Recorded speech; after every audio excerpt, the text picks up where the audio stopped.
ಉಡುಪಿ ಮೂಲದ ಜನಪ್ರಿಯ ಕಲಾವಿದ ಕಿರುತೆರೆ ಸಿನಿಮಾ ಲಭ್ಯ ಲೋಕದಲ್ಲಿ ಅಪಾರ ಖ್ಯಾತಿ ಗಳಿಸಿದ್ದ 34 ವರ್ಷದ ರಾಕೇಶ್ ಪೂಜಾರಿ ಸೋಮವಾರ ಬೆಳಗಿನ ಜಾವ 3:30 ವೇಳೆಗೆ ಉಡುಪಿಯ ಖಾಸಗಿ ಆಸ್ಪತ್ರೆಯಲ್ಲಿ ಕೊನೆಯುಸಿರೆಳೆದಿದ್ದಾರೆ.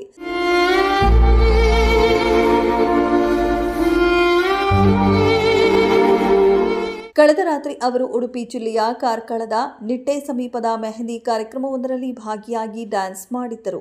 ನಿನ್ನೆಯಷ್ಟೇ ಕಾಂತಾರ ಪ್ರಿಕ್ವೆಲ್ ಶೂಟಿಂಗ್ನಲ್ಲಿ ಭಾಗಿಯಾಗಿದ್ದ ರಾಕೇಶ್ ಖಾಸಗಿ ಕಾರ್ಯಕ್ರಮವೊಂದರಲ್ಲಿ ಪಾಲ್ಗೊಂಡಿದ್ದರು. ಸ್ನೇಹಿತರ ಜೊತೆ ಇದ್ದಾಗ ಹೃದಯಾಘಾತ ಸಂಭವಿಸಿದೆ. ಲೋ ಬಿಪಿಯಿಂದ ಸಹ ಸಮಸ್ಯೆ ಕಾಣಿಸಿಕೊಂಡಿತ್ತು ಎಂದು ಮೂಲಗಳಿಂದ ತಿಳಿದು ಬಂದಿದೆ.